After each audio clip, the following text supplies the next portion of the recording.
Acompañarnos. Estamos en vivo, transmitiendo desde la Biblioteca Jurídica de Porrúa. Me siento muy honrado con que me acompañen mis colegas, mis amigos, mis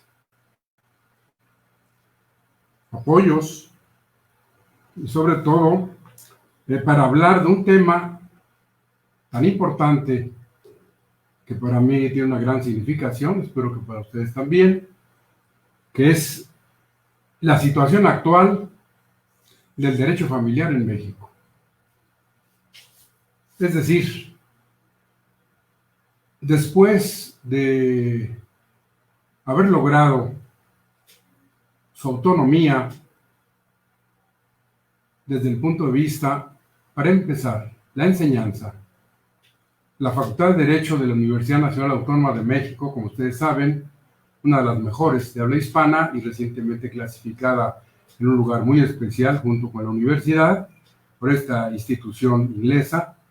Es muy importante subrayar que la Facultad de Derecho desde el año 1993 separó la enseñanza del derecho civil y el derecho familiar. Esta es una cuestión fundamental porque aquí tenemos que hablar de algo esencial para un estudiante, para un estudioso, para un juez, para un abogado. La teoría general de la naturaleza jurídica. ¿Qué significa esta teoría? Saber con precisión qué es el derecho de lo que estamos hablando. El caso específico del derecho familiar, saber que el derecho familiar es un tercer género, diferente al civil y al privado, por supuesto al público, que tiene sus propios principios, sus propias normas. Pero esta es, digamos, una entrada para que ustedes tengan una visión general. Pero sistemáticamente siento que la primera interrogante que hay que plantear y que ustedes me acompañan en ella es la situación actual del derecho familiar en México. Responde a 130 millones de habitantes, a una población que la mitad es más de personas del sexo femenino, que el derecho familiar no es una disciplina jurídica que se pueda enfocar desde el punto de vista federal. En otras palabras, el derecho familiar federal no existe. En consecuencia, para hablar primero de esta situación actual, es importante que recuerden, todos ustedes ya lo saben, que el país tiene 32 entidades y de ellas 24 tienen código civil que tienen inmersas, legisladas dentro todas las cuestiones, instituciones de derecho familiar. Es decir, en los códigos civiles de estos 24 estados tenemos el concepto de familia, matrimonio, divorcio, tutela, emancipación, patria potestad, patrimonio familiar, las cuestiones de bienes sucesorios, legítimos, testamentarios y todo lo que implica el derecho familiar. En los otros 8 estados, esto es para completar la panorámica, hay 8 códigos familiares vigentes. ¿Qué significa esto? Que en 8 estados de la República, desde el punto de vista jurisdiccional, legislativo, se ha separado todo lo que sean normas de derecho familiar, sustantivas y adjetivas, para resolver la problemática de las familias. ¿Qué estados de la República tienen código familiar? Empezamos con el estado de Hidalgo, que desde 1983 tiene en vigor su código familiar y de procedimientos familiares, que en el contexto jurídico nacional e internacional, fue la primera entidad que tuvo regulados los procedimientos familiares. Esto a partir de 1983. En este caso, tuve el privilegio, gracias al apoyo y a la fe que tuvo en quien les habla el arquitecto Guillermo Rosell de la Lama, que era el gobernador de Hidalgo, y que los vínculos que tenía con él me permitieron poner, aceptó que el Estado tuviera la legislación familiar. Después, a los 3 años, se sumó Zacatecas y desde 1986 tiene también su código familiar. Eso el siglo pasado. En el siglo XXI, ya podemos hacer una división a partir del año 2000 y en adelante, para empezar, porque el Código Civil de lo que entonces era el Distrito Federal y hoy es la Ciudad de México, estableció en su propio Código Civil normas muy avanzadas del derecho familiar dentro del civil, el artículo primero, el 746 bis, que fue en el año 2000 algo fundamental para el derecho familiar. Pero específicamente, siguiendo con esos dos códigos, después tenemos que son en el año 2004 Morelos y también Michoacán, quienes ponen en vigor sus códigos familiares, reitero, separados del Código Civil. Después van a aparecer los estados de Sonora, Sinaloa, San Luis Potosí, Yucatán, para completar 8 con códigos familiares que siguen en vigor, que algunos han hecho modificaciones. Verbigracia, el de Hidalgo, en el año 2007, le pareció a quienes dirigían el Estado que podían cambiarle el nombre a Ley de la Familia.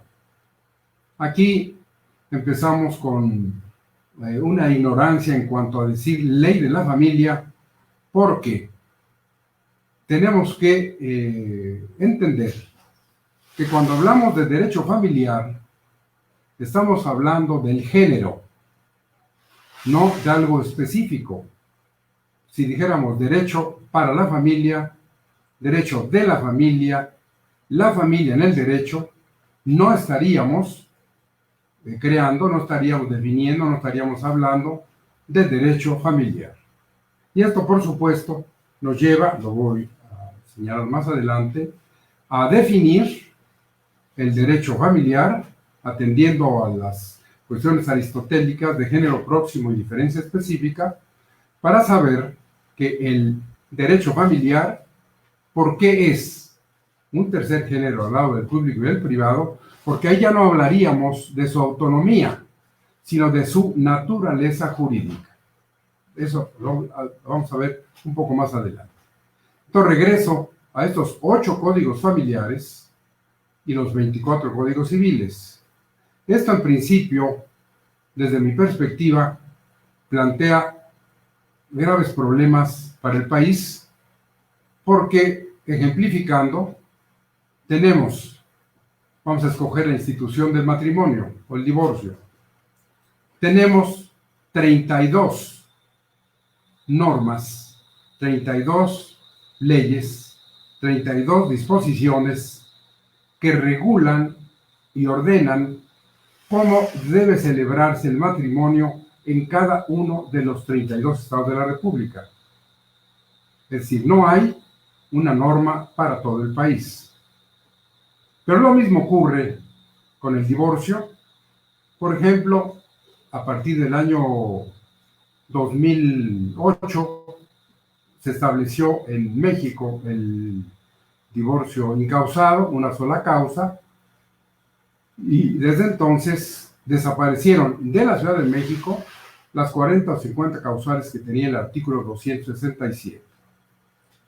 Los otros estados de la República tienen varias disposiciones, incluyeron el incausado, pero siguen teniendo diferentes causas, razones, motivos para divorciarse. Pero así como el matrimonio, que lo doy como un ejemplo muy simple, va a ocurrir lo mismo con la adopción, con el patrimonio familiar, con los regímenes económicos del matrimonio, con los impedimentos para casarse o la edad para contraer matrimonio. Como es el conocimiento de ustedes, la Ciudad de México estableció hace poco tiempo como requisito único para casarse, no dispensable, la edad de 18 años. Un poco tarde, porque en realidad esto ha sido una sugerencia, han sido resoluciones de Naciones Unidas. Y digo un poco tarde porque nosotros, desde el siglo pasado, en 1983, señalamos que un requisito para casarse en el estado de Hidalgo era la edad de 18 años, tanto el hombre cuanto en la mujer. Pero sigo con la misma explicación. Si tenemos 32 maneras diferentes, unas en el Código Civil y otras en los códigos familiares, de resolver los problemas o de llevar a efecto las instituciones de derecho familiar, por ejemplo, los impedimentos para casarse, los parentescos, como decía yo, la edad, o para divorciarse, eso nos trae a colación que de una manera está en Sonora, de otra en la Ciudad de México y otra, por ejemplo, en Guerrero. ¿Por qué se complica? Porque tenemos materias específicas, por ejemplo, como la filiación con la inseminación artificial a través de las diferentes técnicas que admite, que específicamente dice que las que sean de acuerdo a la ciencia, los adelantos, pueden admitir para la investigación de la paternidad o de la maternidad. Entonces esto nos lleva al mundo de la inseminación, las diferentes clases que hay, la temática que ha estado en boga y que se encuentra en las redes sociales permanentemente, de personas que alquilan o rentan su vientre para ser inseminadas y después del lapso de maternidad entregar el producto. Se habla de contratos, que todo esto ya me lleva ahora a decirles algo fundamental, que gracias a la luz, a la señera forma en que lo ha hecho la Suprema Corte de Justicia de la Nación, ha sido la vigilante, ha sido la que nos ha marcado la pauta para que el derecho familiar mexicano se defina como un conjunto de normas jurídicas que regulan las relaciones jurídicas entre los miembros de una familia, es decir, entre padres e hijos, entre cónyuges o los demás parientes, que en esencia son más que obligaciones, porque las obligaciones desde el punto de vista civil requieren un sujeto activo, que es el acreedor, uno pasivo, que es el deudor, una relación jurídica que se establece entre ellos y un objeto de dar a hacer y no hacer. Pero en el caso del derecho familiar, es evidente que hay más deberes por cumplir que derechos a exigir. Y esto nos lleva también a determinar la naturaleza jurídica del deber jurídico. ¿Qué es el derecho a un deber jurídico? Es una carga impuesta por la ley. En el derecho familiar así ocurre, en que los miembros de ella, los que pertenecemos a las familias, tenemos que aceptar, tenemos que cumplir, aún en contra de nuestra propia voluntad. ¿Por qué? Porque el principio fundamental del derecho civil y el derecho privado es esa norma derivada del Código Napoleón, donde se decía que la voluntad es la ley suprema de los contratos.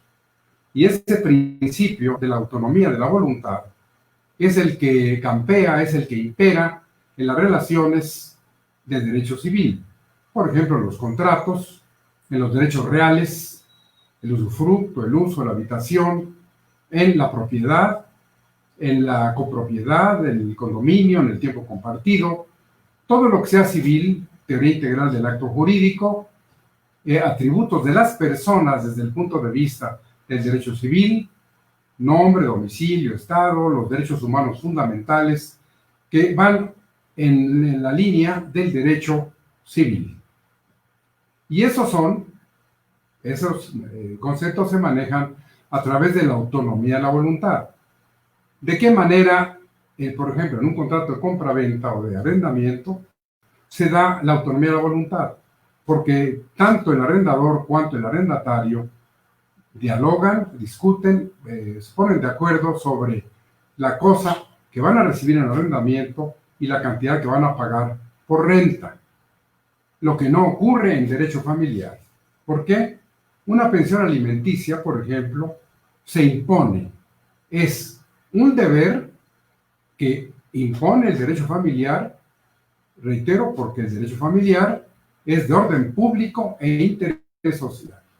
Termino el concepto que decía yo: conjunto de normas jurídicas impuestas por la ley que regulan esas relaciones jurídicas, no las relaciones dejadas al arbitrio del papá y la mamá y los parientes, sino las que impone la ley y que tienen que cumplirse. En el caso específico de una pensión alimenticia, es un deber que se impone a quien sea el deudor alimentario. Tiene características muy especiales y reitero lo que la Corte permanentemente está vigilando, que son imprescriptibles, que se pueden cobrar, que se pueden exigir y que tienen características muy especiales. Entonces termino el concepto de que todos tenemos que cumplir en el derecho familiar, porque todas las normas del derecho familiar son de orden público e interés social. Aquí es importante aclarar qué debemos entender por orden público y qué por interés social. Porque, sea como fuere, el orden público no ha sido esencia ni parte del derecho civil, que, como dije antes, se caracteriza por la autonomía de la voluntad. Incluso, aquí vale la pena colacionar la tesis de Hans Kelsen, en la que él, en la autonomía de la voluntad, habla de la autonomía privada. Muy interesante su posición, porque él dice: las partes en derecho civil pueden pactar por su autonomía privada normas, incluso que no están en la ley, y que ellos se comprometan a cumplir. Eso es importante porque normalmente tenemos como premisa del Código Civil y de la ley que la autonomía de la voluntad, en los artículos 6, 7 y 8 del Código Civil de la Ciudad de México, señalan que los actos ejecutados contra el tenor de las leyes prohibitivas o de orden público se consideran nulos. El legislador no nos dice cuál es la calificación, si es una nulidad absoluta o si es una nulidad relativa, y mucho menos cuando él habla de la inexistencia, en la que acusa una ignorancia total porque no sabe lo que es la naturaleza jurídica de la teoría de las nulidades y sobre todo de la inexistencia. Les doy un ejemplo. El artículo 2224 del Código Civil para la Ciudad de México dice: el acto jurídico inexistente, por regla general, no produce efectos jurídicos. ¿Cuál es la primera falla? Que el legislador tuvo que decir: el acto jurídico inexistente. Y es elemental. Si es inexistente, no es acto jurídico. Pero estaríamos en presencia de un hecho jurídico que va a producir efectos de derecho, pero esa más bien es una materia que tendríamos que enfocar al derecho civil, que esa es una historia aparte, que en otra conferencia seguramente tendré la oportunidad de platicarles a ustedes sobre esta obra que he prácticamente concluido, un tratado de derecho civil. Pero nos seguimos concentrando en la cuestión del derecho familiar. Entonces, si la Suprema Corte, esto es muy importante para quienes me hacen el honor de escucharme, si la Suprema Corte de Justicia de la Nación ha determinado, y así lo señaló en una resolución que se dio, aquí se la doy en tal cual, del Tribunal Colegiado en Materia Civil del Primer Circuito. La tesis aquí viene el número 15.5 de CJ2, Semanario Judicial de la Federación, y su Gaceta de la Novena Época, el tomo 33 de marzo de 2011, en la página 2133. Esto es muy importante porque en un momento dado, la inclinación, el querer que las normas jurídicas, por ejemplo, el derecho familiar, sean las mejores para proteger a nuestras familias, aquí el legislador dice, se los leo textualmente, porque van ustedes a encontrar las similitudes con el concepto elaborado por quien les habla y que lo empecé yo a manejar el siglo pasado, cuando tuve la oportunidad de haber hecho el doctorado en el año de 1962, que lo concluí en 63, y en 64 había hecho yo mi tesis sobre derecho familiar, y ahí precisamente hablaba yo de estas cuestiones tan importantes de la familia. Pero volviendo a lo que dice la Suprema Corte, que es fundamental para lo que estoy señalando, es que el derecho familiar, esta es la palabra de la Corte, es un conjunto de principios, valores procedentes de la Constitución. Primera cuestión a la que hay que llamar la atención. ¿Por qué de la Constitución?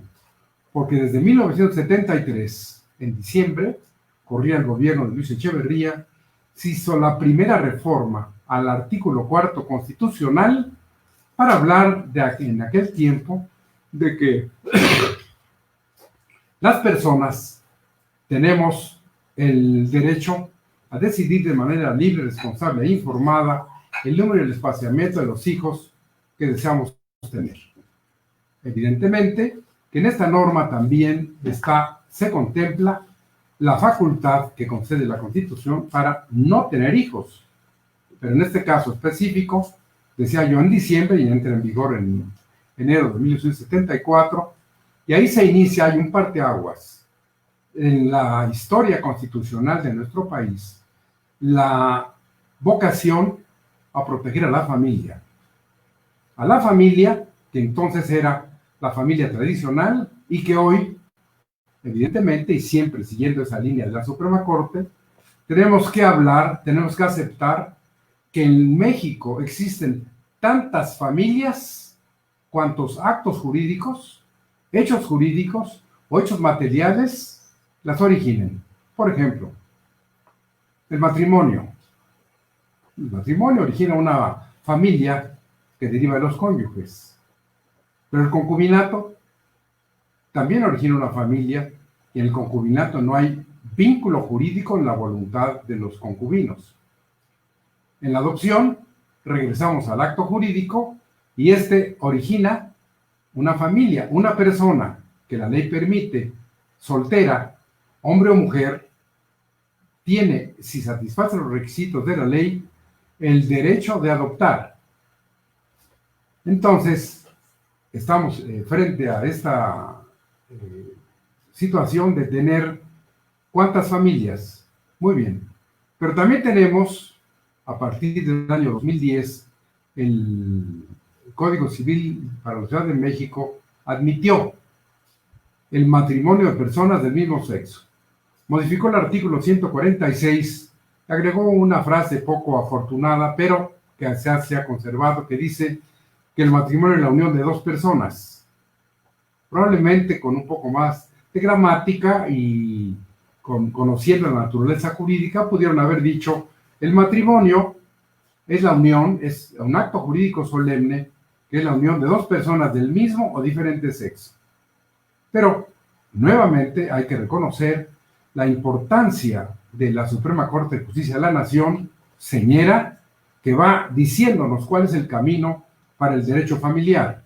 Incluso, en la actualidad, tengo el privilegio de estar dirigiendo una tesis de licenciatura que estamos a punto de terminar, de una brillante alumna, Olimpia Rojas Lubiano, que precisamente dentro de las investigaciones que he realizado, algún artículo que escribí sobre derecho familiar jurisprudencial, ha sido el tema que ella ha desarrollado en forma magistral y que en su momento pues ya lo daremos a conocer.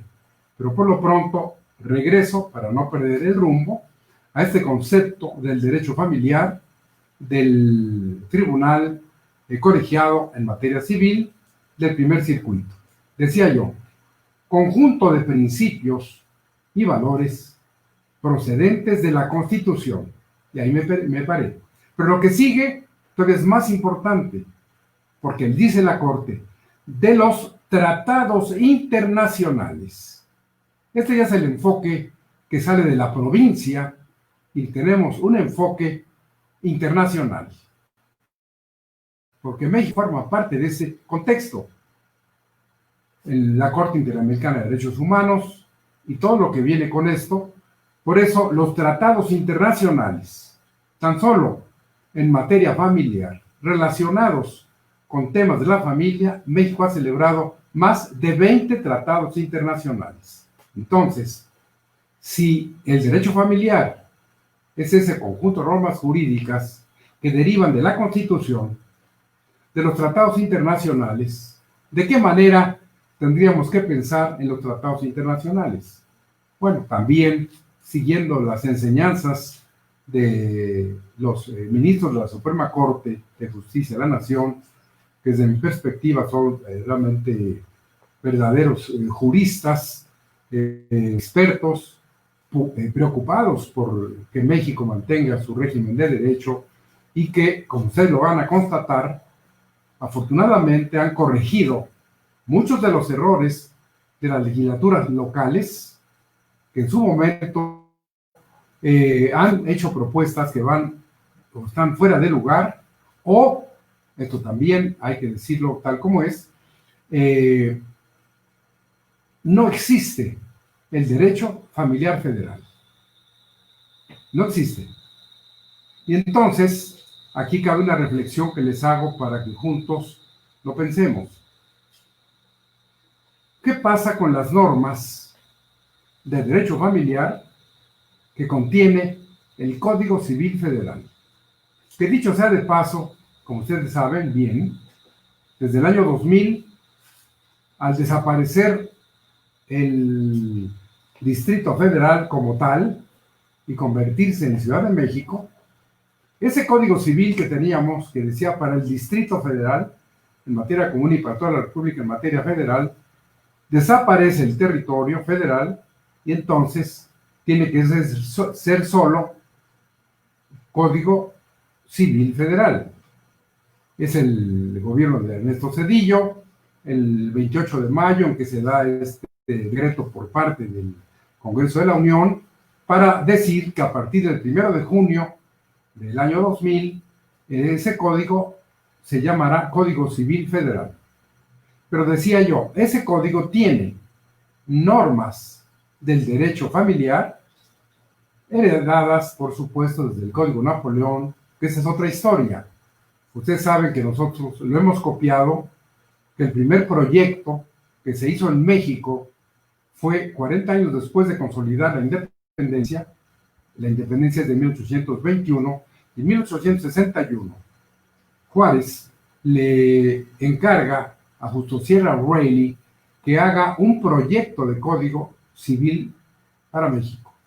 Y en ese año se elabora, y ese va a ser la base, ese proyecto, para más adelante convertirse, verbigracia, en el Código Civil del Imperio Mexicano, del que estuvieron en vigor 2 de sus 3 libros, que fue el trabajo que hizo Benito Juárez, pero toca Maximiliano de Habsburgo en el año 1866, cuando viene a México, por X razones históricas, que no viene al caso reiterar, que todo el mundo las conoce, y que finalmente ese trabajo de Justo Sierra, donde él, intelectualmente honesto, confiesa en la exposición de motivos que en realidad él se ha basado en el Código Napoleón, en el proyecto García Goyena, y que lo que él ha hecho es traerlo a México para adaptarlo a nuestra forma, a nuestras legislaciones. Entonces, ese código del Imperio Mexicano 1866 va a convertirse después, 2 años, en el proyecto de Código Civil para el Estado de Veracruz, llave, elaborado por Fernando Cruz Corona en 1868. Y él, bueno, se le hace fácil cambiar la exposición de motivos de este trabajo en el que dije, Justo Sierra, habla de que él ha copiado esto del Código Napoleón de 1804, que como ustedes saben, se han mencionado muchos juristas de Napoleón, Portalis, Bigot de Promenot y otros, pero en esencia, Maleví, por ejemplo, el jurista, el que fue el alma del Código Napoleón, fue Portalis. Este jurista, que según la biografía de Napoleón, la última, muy interesante, señala que él, cuando se iban a dar las sesiones del Código Napoleón, Napoleón lo recibía en su casa, mientras él se vestía y desayunaba, le preguntaba, ¿y hoy de qué van ustedes a tratar en la asamblea sobre este proyecto? Él lo ponía al día, él tenía una buena memoria, llegaba a las reuniones y hablaba pues con la propiedad de quien le había enseñado. Por eso creo que es justo y reiterar que Portalis es el artífice del Código Napoleón. Bueno, entonces Justo Sierra O'Reilly, porque el del siglo pasado es Justo Sierra Amezcua, que es otro, en la historia es diferente. Tenemos, que es muy importante, que señalar que este trabajo de Fernando Jesús Corona, que es copia del Código de 1866, se convirtió en Veracruz en el primer Código Civil, e incluso en la exposición de motivos se señala que el gobierno siente la necesidad de hacerle un premio, se lo hacen en 5,000 pesos en oro, y dicen, mientras se junta esa cantidad, él puede pasar a la recaudación de rentas a cobrar los intereses que este dinero dé. Pero ese proyecto, ese código, va a servir para convertirse en el Código Civil, el primer Código Civil del Estado de México, de 1869. El mismo, con una exposición de motivos diferente, y de ahí regresamos, porque Juárez otra vez regresa al poder en 1870, y se convierte, es el primer código que los juristas, los investigadores, dan por inicial para hablar del derecho civil mexicano codificado a partir de 1870. Y se habló del Código Civil para el Distrito y Territorio Federal de la Baja California. Ese código, a los 14 años, con el gobierno provisional de Manuel González, se convierte en el Código Civil de 1884. Cambia 2 o 3 cosas, por ejemplo, queda abolida la testamentificación forzosa del D70, y aquí ya se establece la libre testamentificación de alguna otra cosa, pero en realidad es el mismo código. Es importante reiterar esta parte histórica porque, como ustedes saben, el derecho tiene que ir siempre de la mano de la historia, sobre todo para no repetir los errores y no equivocarse.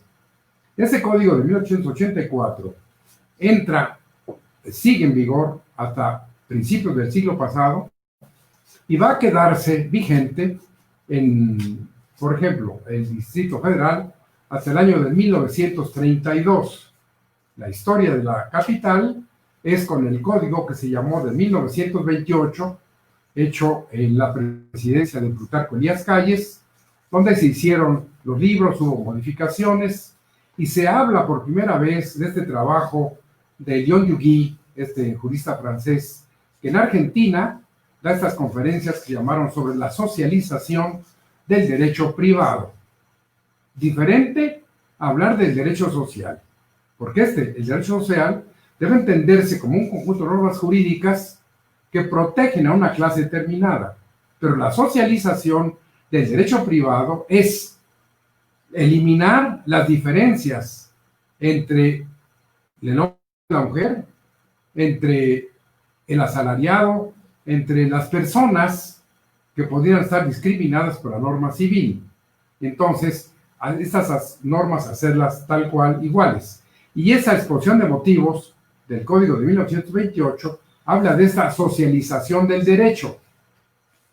Pero, como decía yo, dificultades de establecer por primera vez el concubinato y otras reformas que la sociedad no estaba preparada para recibir, hacen que el Código de 1928 se publique en partes durante 4 años y finalmente entra en vigor el 1 de octubre de 1932.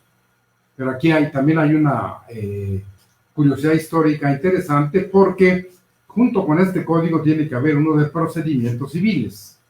Y entonces, el Código de Procedimientos Civiles, que estaba en vigor cuando había el Código de 1884, sigue. ¿Por qué? Porque así está el Código de 84, pero en 1929 ya este Código de Procedimientos Civiles del Distrito y lo demás entra en vigor sin que esté en vigor el Código de 1928 hasta 1932.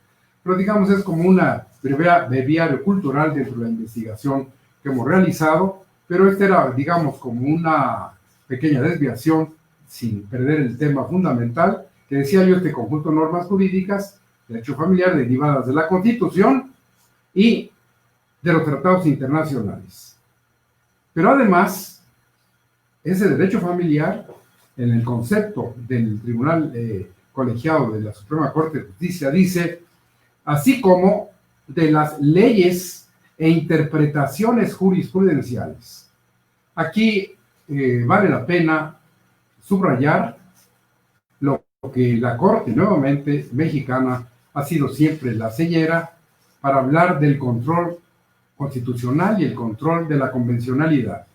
Como estas cuestiones que en principio se ven complicadas, en realidad se pueden explicar fácilmente si entendemos que, como se hizo ya cuando se hace la interpretación en favor o en beneficio pro reo, por ejemplo, es señalar que por los tratados internacionales se tiene que aplicar en México, principio del control de la convencionalidad, lo que sea más conveniente a la persona que está siendo juzgada. Entonces, esto es importante, aunque lo tengo para el final de la conferencia, volver sobre él. Decía yo, así como de las leyes e interpretaciones jurisprudenciales, que como ustedes saben, las interpretaciones jurisprudenciales con determinadas características son obligatorias para todos los mexicanos, todos los jueces locales, regionales, federales, estatales, y sigue el concepto diciendo, y jurisprudenciales dirigidos a proteger la estabilidad de la familia. En ese tiempo se hablaba de una. Hoy tenemos que entender que la familia no está en crisis, sino en evolución, y que precisamente al darse las uniones de hecho o las cuestiones como las he señalado, tenemos tantas familias cuantos actos jurídicos las generen o hechos jurídicos. La familia, por ejemplo, una persona que se divorcia y se vuelve a casar, pues es una familia reconstituida. Inclusive aquí valdría la pena señalarles a ustedes una inquietud que en su momento me compartía el doctor Henri Massot, el decano que fue decano de la Facultad de Derecho de París, en la que yo tuve el privilegio, apoyado por él y por el doctor Francisco Chabás, de haber sido profesor en Derecho Familiar en el año 1984, estuve por allí en tiempo completo, lapso breve, pero en forma oficial importante para llevar las cuestiones de derecho familiar mexicano, que obviamente honran mucho a quien les habla por haber tenido esa distinción. Entonces regreso al concepto de que dirigidos a proteger la estabilidad de la familia y regular la conducta de sus integrantes entre sí.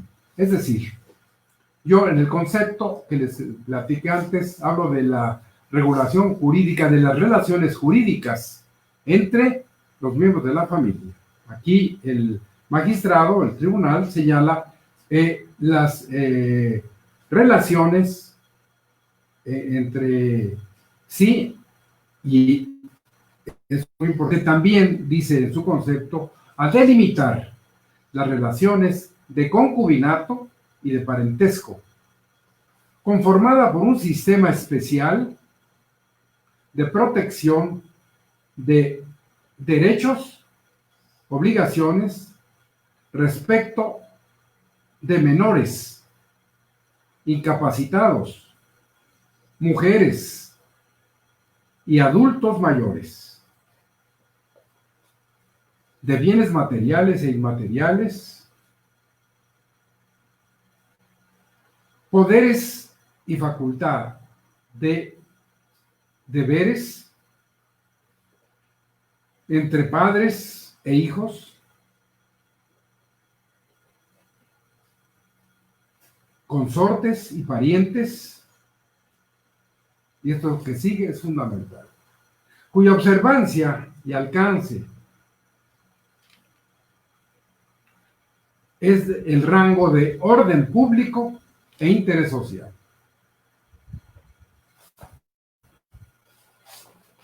O sea, los académicos, los investigadores, los que tenemos la inquietud por esto desde el punto de vista de la academia, tenemos que congratularnos de que finalmente esto llegue a las normas de derecho positivo vigente, que sean el sustento, sean códigos civiles o códigos familiares, pero esto que se establezca tal cual. Y un ejemplo importante, siguiendo la enseñanza de la Suprema Corte y lo que he señalado antes, es que el Código Civil para la Ciudad de México, en el que tuve el privilegio de ser parte de la comisión que lo llevó a efecto en el año 2000, se estableció en los artículos 138 ter, quater, quintus y sextus, y en un capítulo único llamado de la familia, se dice que en esencia todas las normas del derecho familiar, estoy hablándoles no ya de la doctrina y de la especulación del investigador, sino de lo que la ley ordena. Y dice, todas las normas del derecho familiar son de orden público e interés social. Y en los demás artículos señala, porque eso es la pauta del derecho familiar, del Código Civil de la Ciudad de México del siglo XXI, que además, también es importante reiterarlo, vamos a encontrar eso que antes les mencioné, el camino constitucional del derecho familiar en el artículo 4, y que nuevamente la Suprema Corte de Justicia de la Nación del año 1974 entró en vigor. Al año 2020, los derechos familiares constitucionales consignados en el artículo 4 constitucional, que les recomendaría yo leerlo y ver las diferentes modificaciones que se han hecho al mismo, son fundamentales porque reiteran, por ejemplo, como derecho humano fundamental familiar, la igualdad entre el hombre y la mujer, el ejercicio de la patria potestad y todo lo que se refiera a derechos en la familia, en que son deberes jurídicos impuestos y que, como decía yo, la Suprema Corte ha estado siempre con sus diferentes ministros, sus diferentes presidentes, todos haciendo su parte muy importante histórica, porque se le ha dado a esto una continuidad para que desde que la Suprema Corte ha intervenido, es un orgullo, una gran satisfacción saber, por ejemplo, que la primera sala señala siempre en esto, están pendientes de que las legislaturas locales que cometen errores o no hacen las cosas correctamente se compongan a través de los criterios jurisprudenciales. Doy un ejemplo muy importante.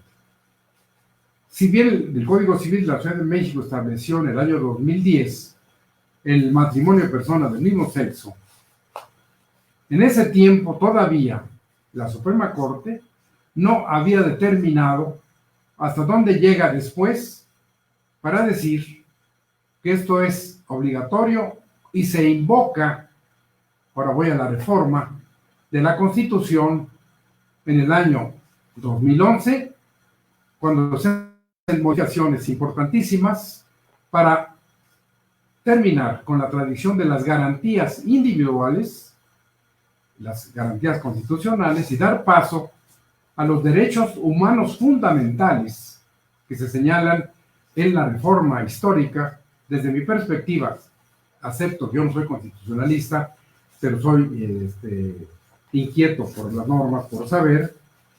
Para mí, la reforma del año 2011 es tan importante como la promulgación que se hizo en el año 1917 de nuestra Constitución política vigente, que, como ustedes saben, tiene como antecedentes la de 1857 y la de 1824.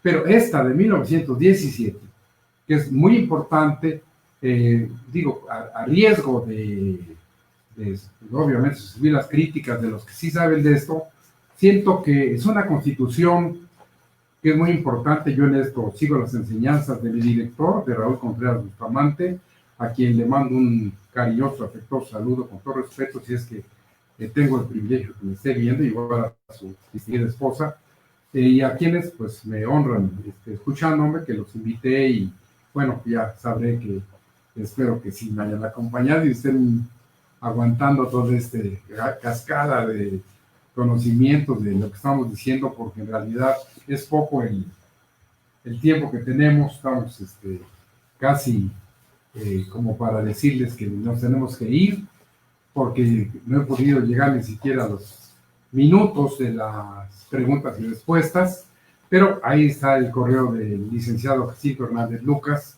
que es mi colaborador, mi secretario particular. Pueden ustedes mandar sus preguntas, yo con mucho gusto los que recibamos el correo por el mismo a vía les vamos a contestar. Pero entonces, bueno, ya termino con esto, porque acá como que ya estoy viendo aquí en el bueno, sí, andamos en 47 minutos de los 60 que nos dan, nos quedan unos 13 minutos, pero quiero redondear estas ideas. Entonces, terminar con lo que decía yo del orden público e el interés social, y que la Suprema Corte en eso ha estado señalando en qué camino debemos de seguir, y cómo el Código Civil de la Ciudad de México establece esto. Y hablando de matrimonio de personas del mismo sexo, que en esa materia me interrumpí, el país, cualquier estado de la República, está obligado, si lo solicita una pareja de personas del mismo sexo, a celebrar el matrimonio de esas personas, aun cuando, por ejemplo, en Morelos, la Constitución y el Código Familiar establecían que el matrimonio era de un hombre y una mujer. Después lo corrigieron, pero no los demás no lo corrigieron, sino siguen estableciendo que es la unión de un hombre y una mujer.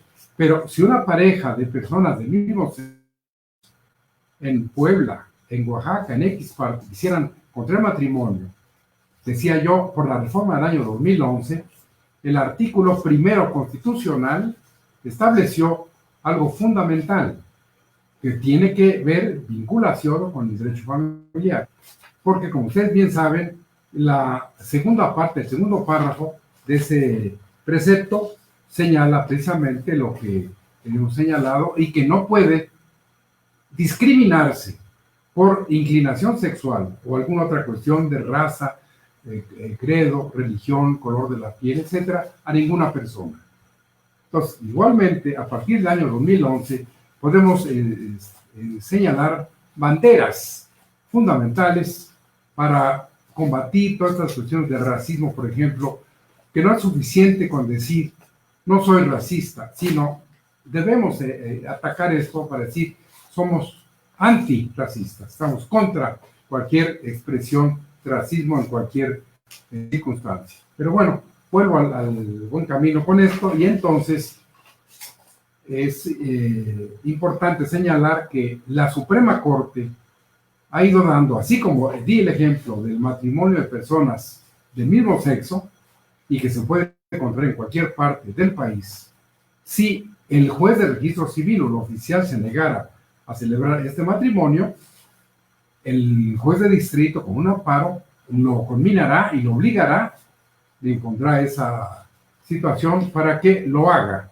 porque de otra manera no es posible otra circunstancia. Entonces, creo que es fundamental que haya yo logrado con esta charla tan informal, en tan poco tiempo y tan importante en la temática, despertar en ustedes alguna inquietud desde el punto de vista de ratificar la importancia del derecho familiar vigente, del derecho familiar en el país y que el derecho familiar federal, que sea el Código Civil Federal, no tiene aplicación, aun cuando se hagan reformas, no hay donde tenerlas en vigor, no hay donde aplicarlas porque no tenemos tribunales federales, no tenemos jueces federales familiares y todo esto es una materia local. Entonces, realmente ahí lo dejaría yo porque me gustaría un poco decirles algo sobre qué es fundamental desde el punto de vista del derecho familiar, lo que es el concepto de orden público, también atendiendo a la misma Suprema Corte y lo que decía yo antes, de que se ha señalado en cuanto a los pactos internacionales, de que la interpretación del cuarto constitucional debe hacerse para que se pueda dar en beneficio de las familias, que esto sea algo importante para que tengamos mejores leyes, mejores normas, mejores formas de proteger a la familia y en síntesis esa sería la aportación que haría yo en este caso y que bueno pues siento mucho no tener más tiempo, pero aquí hay que considerar que el foro de Porrúa, de la librería Porrúa, va a ocuparse con otra conferencia a partir de las 6 de la tarde, pero les agradezco mucho el que hayan estado conmigo, que me hayan escuchado y como siempre estamos a la disposición. Les recomiendo, como algo que es importante señalar antes de irnos, este es el libro de Derecho Familiar que forma parte de la Enciclopedia Jurídica de la Facultad de Derecho que publicó nuestro director, el doctor Raúl Contreras Bustamante, y que contiene, en el caso concreto, todo lo que les he hablado, más todos los temas de naturaleza jurídica del derecho familiar, matrimonio, patrimonio, divorcio, tutela, emancipación, patria potestad y todo lo que se refiere a esto. Esto lo pueden ustedes adquirir en las librerías Porrúa, de las 100 librerías del país, o en las de la Ciudad de México, como ustedes ya saben, se han abierto en circunstancias especiales, pero ya se pueden adquirir todos los libros. Entonces, bueno, pues me despido de ustedes. Muchas gracias. Espero que el señor Pérez Porrúa, a quien le deseo que siga conservando esa gran salud, a sus hijos, a Rodrigo, a Adriana, a todos les mando un cordial saludo, a quien hace posible todo lo que yo escribo finalmente, que es el editor, el ingeniero José Castellanos, también. Muchas gracias, sé que está desde su trinchera también viéndome, a mis alumnos, mis exalumnos, a mis colegas maestros y a ustedes en general, muchas gracias, porque sin ustedes esto no sería posible. Y les recuerdo uno de mis lemas de mi vida, que lo mejor de mi vida está por venir. Ojalá lo compartan y nos veamos pronto en otro foro semejante a este. Muchas gracias, que les vaya muy bien. Cuídense, así lo estamos haciendo, aislados, porque lo que no hagamos por nosotros en nuestra salud para cuidarnos del coronavirus, nadie lo va a hacer. Que les vaya muy bien. Me dio mucho gusto saludarlos a todos. Ojalá mi hijo Julián Huitrón también me haya visto, y Rolando Huitrón, que me dará mucho gusto escuchar sus comentarios posteriores.